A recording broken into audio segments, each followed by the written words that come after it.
Hello, good morning. I believe it is still morning. Or is it? I don't know.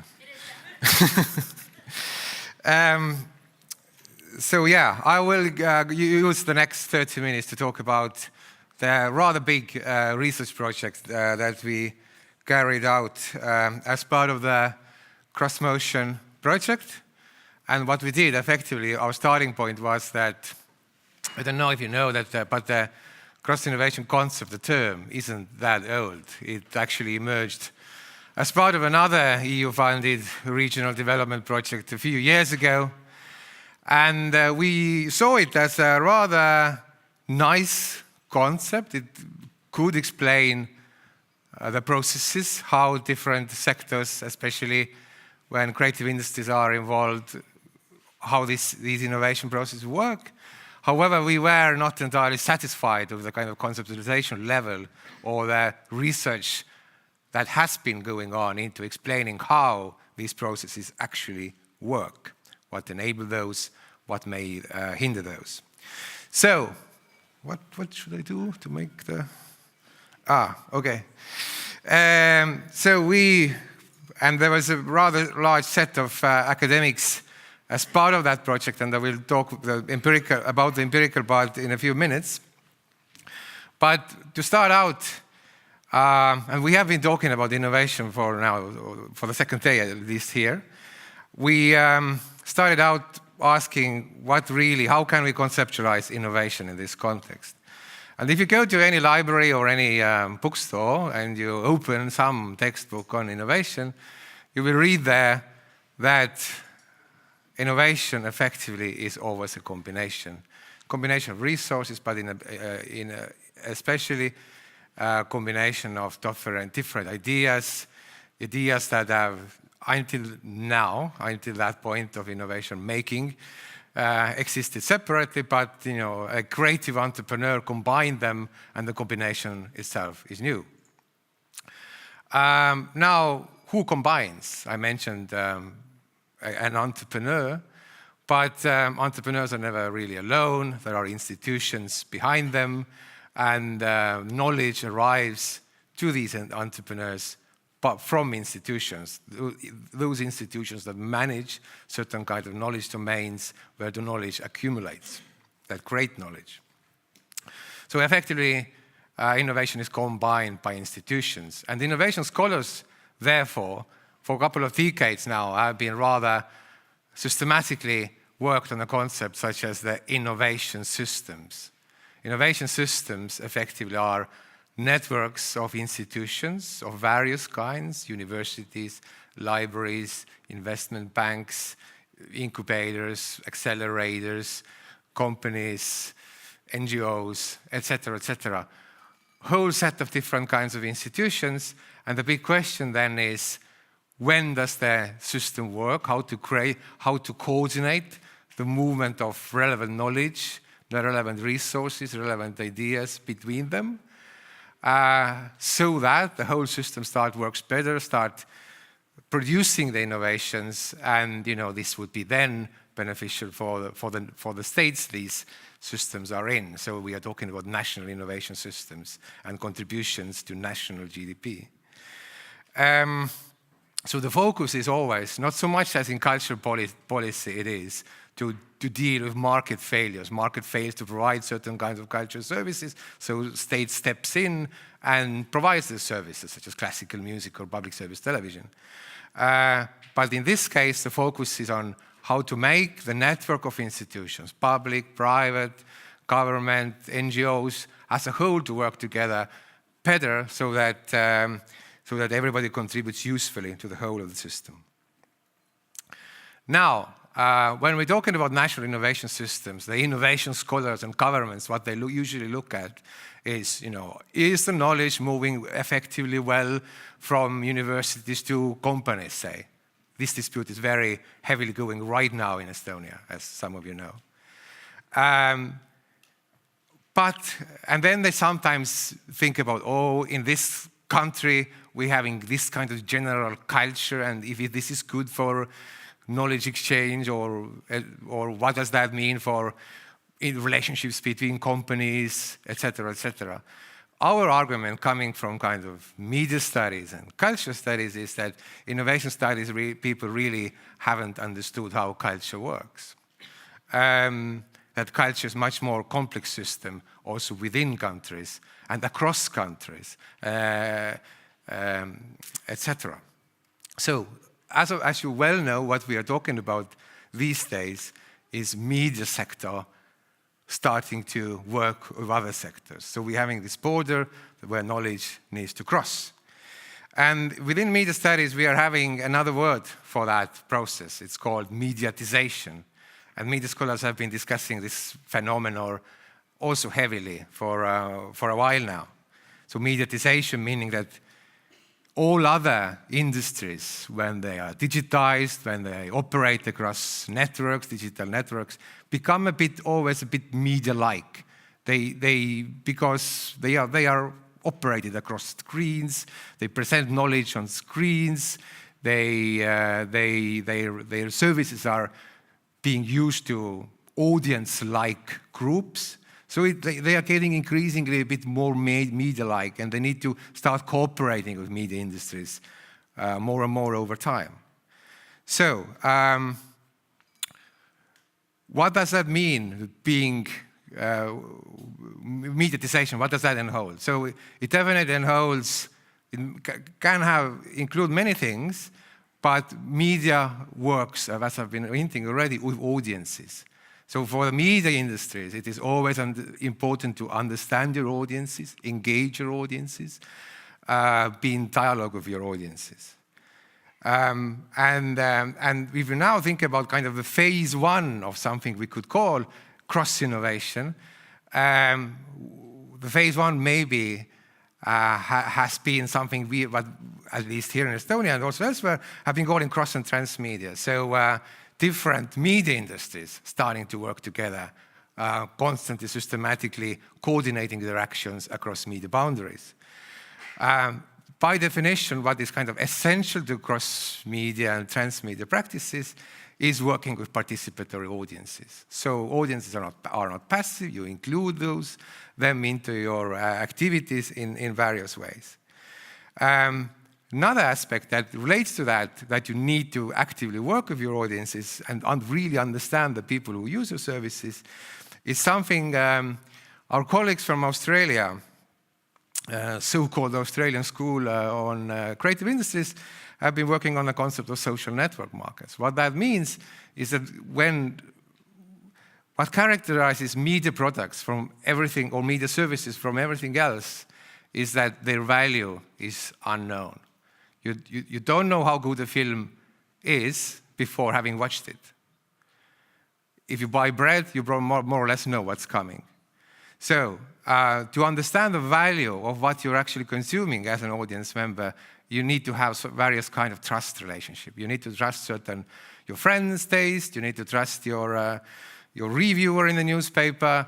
You need to trust certain actresses or makers of film, etc. So there is a lot of complex trust relationships. And another aspect is that very often, creative industries companies, as we know, are usually very small. Very often, creative people are each other's immediate audiences. So ideas travel not via some complex, figured out information flows from one big company to another, but no, we are all colleagues, we talk to each other, we learn little tricks from each other, and apply them and modify them. So in case of creative industries, we don't talk very often about big radical innovations, but so-called, what is in innovation studies are known as incremental innovations. So effectively, and this is what the Australian scholars are suggesting, we could redefine creative industries as something called social network markets, because it's all about sociality and communication between people. And where it doesn't really matter if you're a professional or semi-professional or very engaged audience member, it is all about the coordination that I emphasized is a big question in case of innovation system, happens across networks between people on the everyday basis. Now, where does this kind of socialization really happen in real life? These days it happens on platforms. So it is, the Facebook and Twitter and Vimeo and YouTube, etc., or some other, organized platforms or fora. So mediatization means two things. Firstly, this really much more immediate relationship with your audience, with your colleagues, but there is this mediating aspect of very big platforms in most cases that actually facilitate you knowing your audiences, or they're not because they could hold all the data about your audiences. So there is enabling factor as well as risk factor. So effectively, when we're talking about cross-innovation, we need to begin with the knowledge that what we're really talking about is innovation coordination in the era of complex participatory networks. Now, this was kind of very quick theoretical introduction. We carried out, as part of the cross-motion project, a 2 years empirical big research undertaking where we interviewed 144 people altogether across the whole of this region, meaning Baltic Sea region, Baltic states, Nordic state, northern Germany. And the interviews were with policymakers, were with company owners, were with managers, were with different kinds of professionals, all working in these cross-innovation areas, because we really try to understand how this coordination action really happens. Where are the bottlenecks? Where are the challenges? How to enable this better? And what risks to take into account? And there were startup companies, bigger companies, etc. And I'm just quickly going to name the team members: Merve Rajahonga, Külliki Tahvel-Viia, Silja Lassur, Alessandro Noni, Ulrike Roon, am I missing? Mihhail Fjodorov, and a couple more people. So now I'm going to tell you quickly about our results. We had 3 case studies, and we organized this so that we took 2 countries per sector and try to see what their comparative analysis tells us. In most instances, we try to take slightly different countries to understand those possible differences as well. So in case of trying to understand how audiovisual industries are working together with health sector, our case countries were Denmark and Estonia. So how are they different? Denmark, as you all well know, is an advanced AV sector, exporting very effectively, etc. However, as we understood, the problem is that they are almost too good. Their skill sets, the crowds are big working in this industry, so they are intensely also looking for new business models, new kinds of activity lines, new operations. So in the Aarhus area, where our partner institution also is coming from when it comes to cross-motion project, they have set up different kinds of institutions in order to figure out these potential new business models for their audiovisual industries. And yes, when it comes to, actually, I forgot to say, audiovisual industries, we are talking about a rather broadly defined industry, starting from film, television, video games, mobile games, etc. Everything that moves somehow on some screens. Yes. So, and while Denmark has a really advanced and well-known audiovisual industry, Estonia has at the same time a well-advanced e-governance system together with the e-health. So national, standardized, relatively easy to access data system about everything health-related in the country. One country, so Denmark, is having rather advanced cross-innovation support systems on the policy level, but Estonia doesn't have anything like that. We have rather separate, creative industries, film policy, TV support schemes, and then health, and there's no interconnection of any kind. So, what we saw was that in Aarhus, these cross-innovation support measures have really facilitated the growth of companies operating within this particular cross-innovation area. Plurality of different kinds of companies working on health from a variety of angles, starting with rehabilitation, primary care, monitoring health, insurance-related applications, etc., etc. Yes, and as more or less was already saying, in Estonia, the sort of the data system about health is very good, but no activity on top of that. While the health system really kind of desires that, is expecting that, please, creative industry companies do come and do something with our data, but we don't see any of that action here.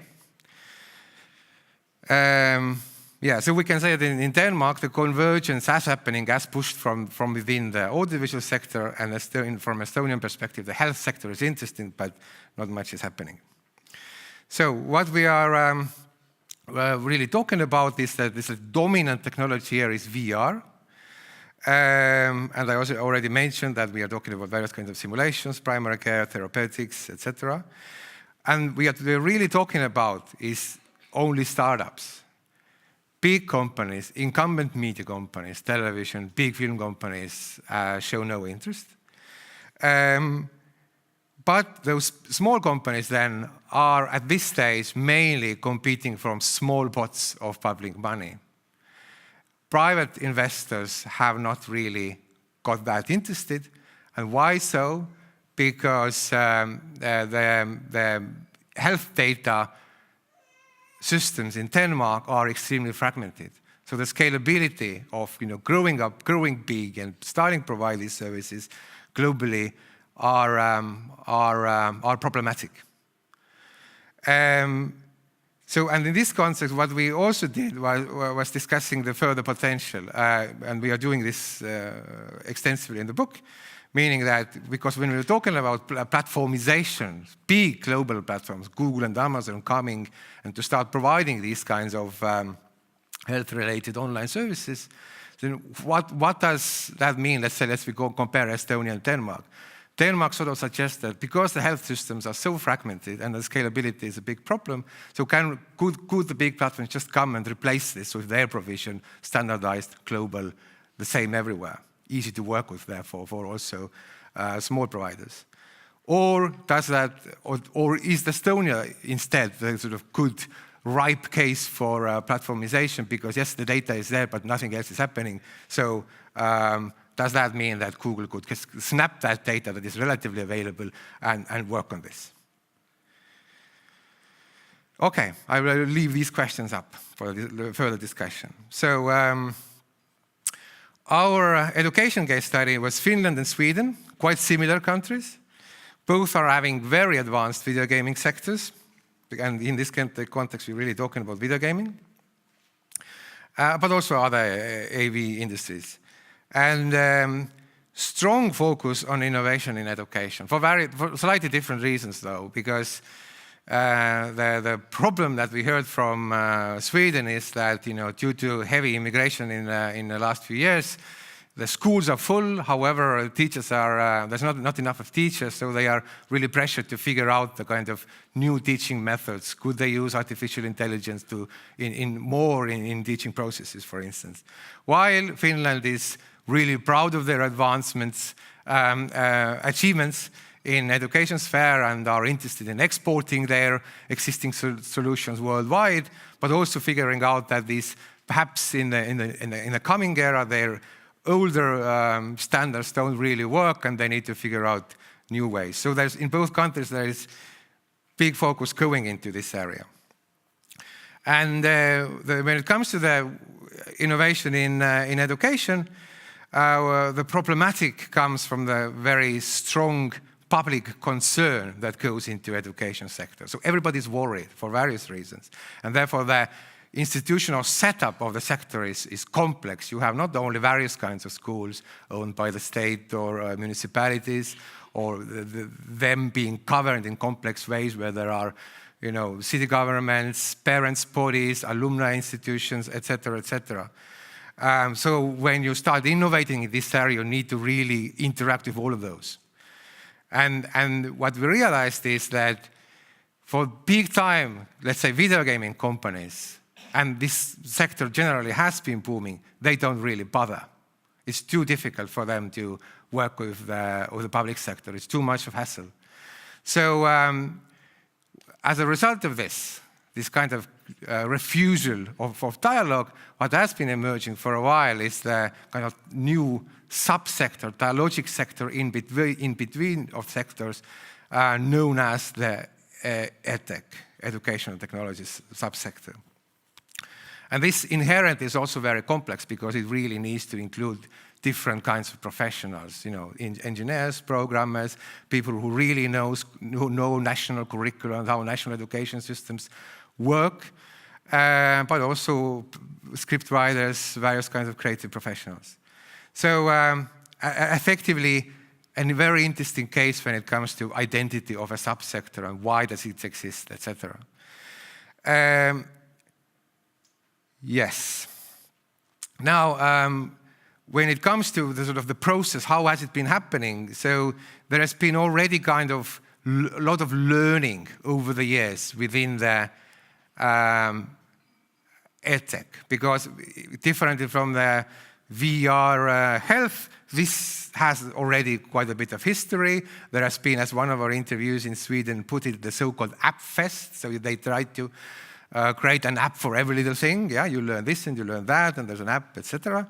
But they understood that, and sort of there have been going a lot of studies into this as well, and the realization is that there is a term that has been emerging, so-called learnification, that is, comes from the understandings related to lifelong learning, that you need to go on learning all the time, and then there's app for everything. However, the problem is that appification or learnification don't really contribute to the kind of wholesome learning of kids becoming, full kind of self-aware, environment-aware, socially aware citizens. So learnification, bit by bit, could be understood from this perspective as a kind of not a full answer to this question.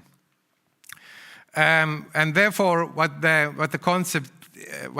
governments especially have been troubling with themselves is how to, because you cannot trust the public sector doing this kind of platform building for overcoming the diverse learnification processes, but instead, contributing to, these kind of more wholesome experiences that this can be possible.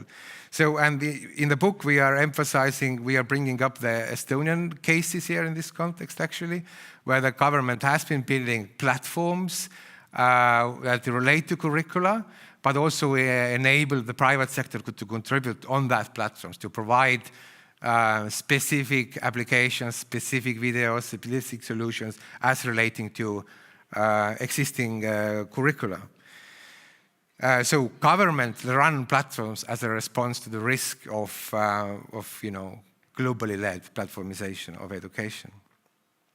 Now, our tourism case study was perhaps kind of most salient when it comes to sort of risks of platformization to local innovation systems. But our case study was comparing Riga as a major town in the Baltic area in comparison to Hamburg as also a relatively big German city. And so two cities, we realized that their strategies when it comes to cross-innovation were relatively similar. They don't really work with travel TV series anymore. They put a lot of emphasis on working various kinds of social media influencers, travel bloggers and such, and also invest into various kinds of benchmarking little innovation projects to show the private industry that this is possible. Do something. You can also do it. Yeah. But what we realized that this is a sector that is most when it comes to comparing to these two others, health and education, has been most fully platformized. So you have Airbnb and TripAdvisor and Booking.com, etc., and many others, of course.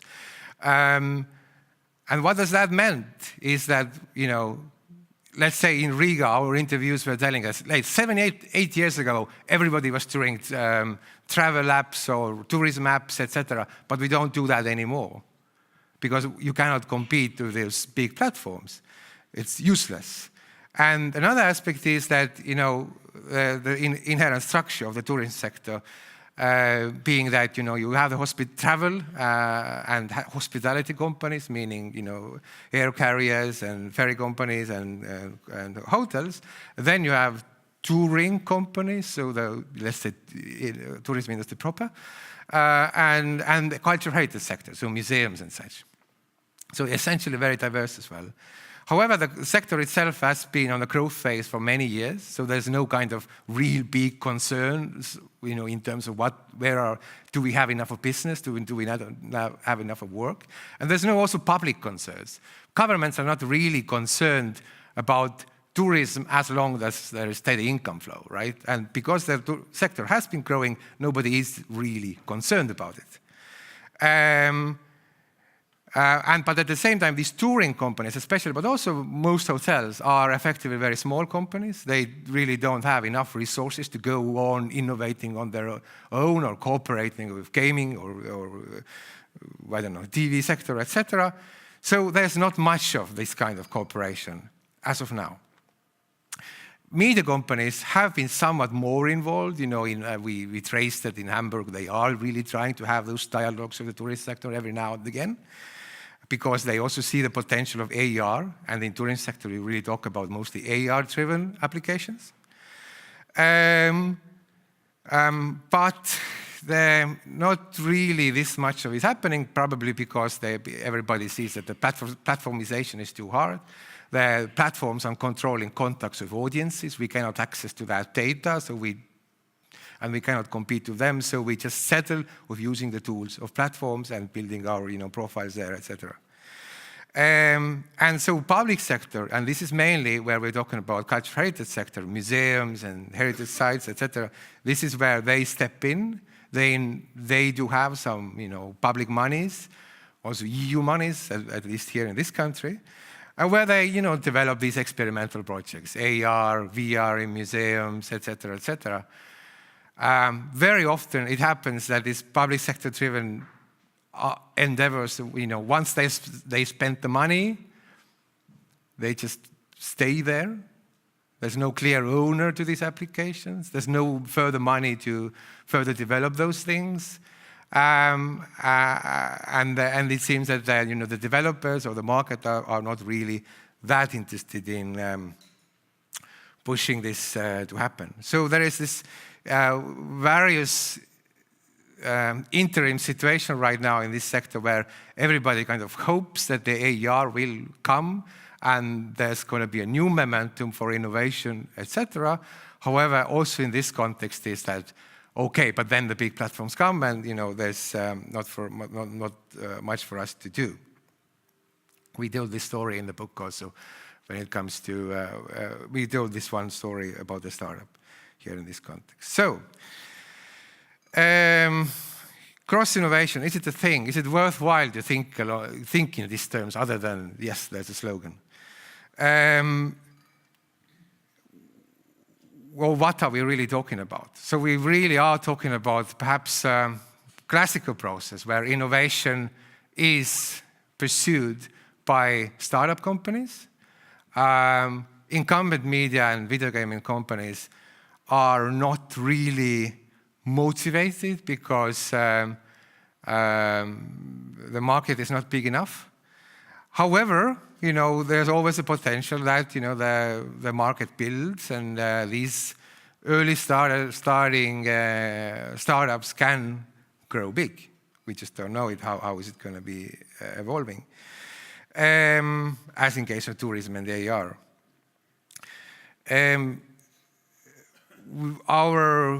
The way we conceptualize in the book, we do propose that the way we talk about culture and understanding audiences and the interactions with them to contribute to the general innovation theory as well.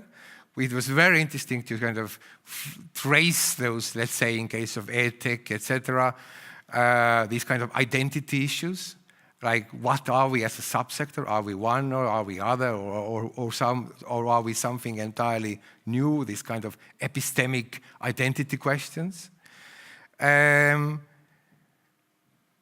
Yes, and when it comes to this topic, the main big question is, the difference at the scale is what we are talking about. All these are crucial service sector areas, obviously, and your Amazons and Googles, etc., are all very interested in it, and they are working on it, and they are investing heavily. So what we are effectively talking about is a very global process, where big platforms are engaged, as well as where startups are engaged in our small countries. And then the big question for the future is what's the relationship is going to be. And here we suggest in the book this should be a big concern or a big issue for local policymakers, because, and I think I didn't really cover during my talk this enough, but effectively innovation systems theory that diversity is good. And the so-called multinationals or big platforms generally, yes, they may provide the tools, but they generally don't contribute positively towards the local national innovation systems. So for the health of the local innovation systems, that local companies can grow and provide, let's say, culturally relevant services in terms of education or tourism or heritage, you need to have a local healthy interactions between companies, etc. So diversity, local diversity as a policy goal. This is what we suggest in the book. So I'm finished. Thank you very much.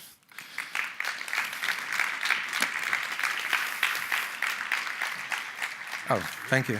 Okay, do we have any questions? Put your hand up if you have a question. Nobody?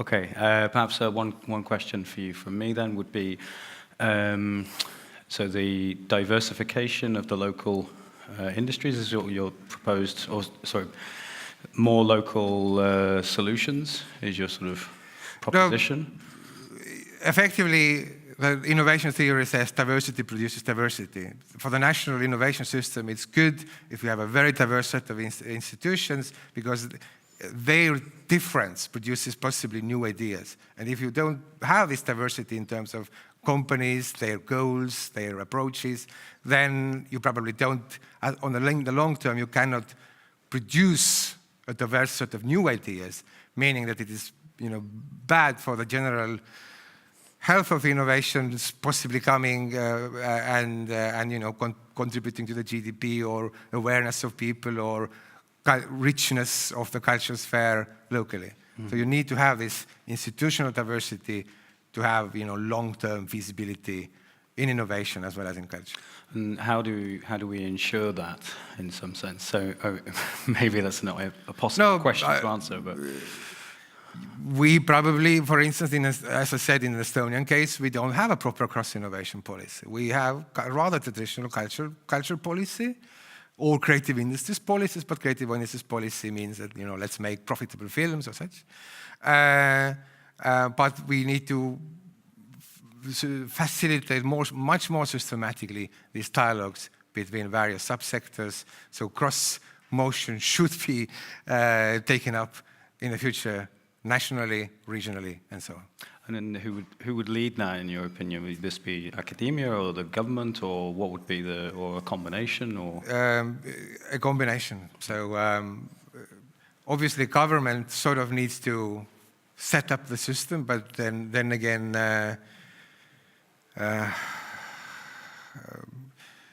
how to put it? The first question is where is the coordination failure? Why does the system not work? Why are people not talking to each other? Is the problem that there is no ideas, or really there's nothing worthwhile be doing? But I think yesterday we saw, and today we have been seeing that there are worthwhile projects, there are interesting projects with potential. So why are they still startups? Why are they not super big already? So government needs to figure out where are the bottlenecks and to work on those. Thank you very much. Okay.